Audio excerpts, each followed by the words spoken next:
तीन लोक आंकते कांपे, भूत पिशाच निकट नहीं आवे, महावीर जब नाम सुनावे। পূর্বস্থলীর শতাব্দী প্রাচীন নেত্য কালী পুজোর ঐতিহ্য পুনরুজ্জীবনের উদ্যোগ শুরু হলো হনুমান চল্লিশা পাঠ। পূর্ব বর্ধমানের পূর্বস্থলীর শতাব্দী প্রাচীন নেত্য কালী মন্দিরে হারিয়ে যাওয়া ধর্মীয় ঐতিহ্যকে আবার ফিরিয়ে আনার লক্ষ্যে মঙ্গলবার বিকেলে মন্দির প্রাঙ্গণে আয়োজন করা হয় হনুমান চল্লিশা পাঠের। এই ধর্মীয় অনুষ্ঠানের মধ্য দিয়ে ঐতিহ্য পুনর্জীবনের আনুষ্ঠানিক সূচনা হয়। অনুষ্ঠানের প্রথম পর্যায়ে স্থানীয় প্রায় শতাধিক সনাতনী ভক্ত উপস্থিত ছিলেন। কালী আরাধনা ও হনুমান পূজার পর স্বামী সোমনাথ মহারাজের নেতৃত্বে সমবেতভাবে হনুমান চল্লিশা পাঠ করা হয়। ভক্তিমূলক পরিবেশে অনুষ্ঠিত এই কর্মসূচিতে এলাকাবাসীর উৎসাহ ছিল চোখে পড়ার মতো। সমগ্র অনুষ্ঠান আয়োজন করেন পূর্বস্থলীর উদ্যোগপতি সোমবুদ্ধ ভট্টাচার্য। পূর্বস্থলী স্টেশন বাজার থেকে চুপি রোডের পাশে পুরাতন পোস্ট অফিস সংলগ্ন এলাকায় অবস্থিত এই প্রাচীন নেত্য কালী মন্দির বহু বছর ধরে স্থানীয় মানুষের আস্থার কেন্দ্র। প্রতি বছর কার্তিক মাসের সংক্রান্তিতে এখানে দেবী মায়ের বিশেষ পুজো অনুষ্ঠিত হলেও একসময় যে নানান ধর্মীয় ও সাংস্কৃতিক অনুষ্ঠান হতো তা ধীরে ধীরে বন্ধ হয়ে যায়। এদিন সোমবুদ্ধ ভট্টাচার্য বলেন, এই মন্দির ও পুজোর সঙ্গে আমাদের পরিবারের দীর্ঘদিনের সম্পর্ক রয়েছে।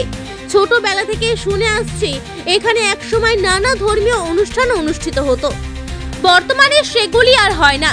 তাই স্থানীয় সনাতনী সমাজকে সঙ্গে নিয়ে আবার ঐতিহ্য ফিরিয়ে আনার উদ্যোগ নিয়েছি।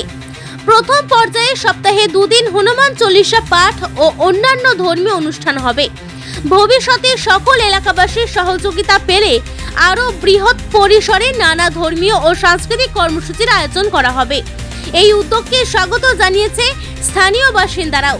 তাদের আশা, দীর্ঘদিনের ঐতিহ্য ফিরে এলে নৃত্য কালী মন্দির আবারও পূর্বস্থলীর অন্যতম ধর্মীয় ও সাংস্কৃতিক কেন্দ্র হিসেবে পরিচিতি লাভ করবে।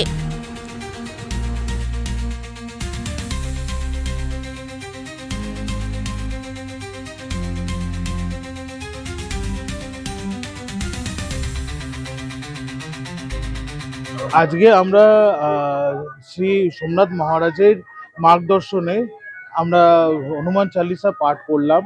আর এর উদ্দেশ্য হচ্ছে আমাদের যে হিন্দু সমাজ আছে, যে যারা এখন আসে, আমরা অনেকটা দূর একে অপরের থেকে ছড়িয়ে গেছি, দূরে সরে যাচ্ছি।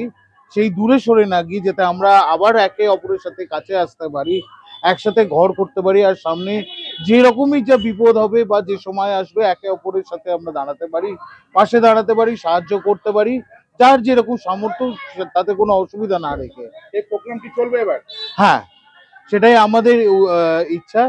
আর আশা করি আমাদের মহারাজ, ওনার আশীর্বাদ থাকবে আমাদের উপর, যাতে উনি আমাদের এই প্রত্যেকবারই আমাদের মার্গদর্শন দিতে পারেন। আজকে এটাও আমাদের হনুমান চালিসা পাঠের মাধ্যমে আমরা আজকে আমাদের বৃহত্তম হিন্দু সমাজকে, আমাদের আশেপাশে পূর্বস্থলী, পারুলিয়া, কাষ্টশালী আশেপাশে জায়গায় সবাইকে একটা জায়গায় এক সময় আমরা আনার চেষ্টা করেছি। এটাই আমাদের উদ্দেশ্য ছিল আজকে। আমার নাম সম্বুদ্ধ ভট্টাচার্য।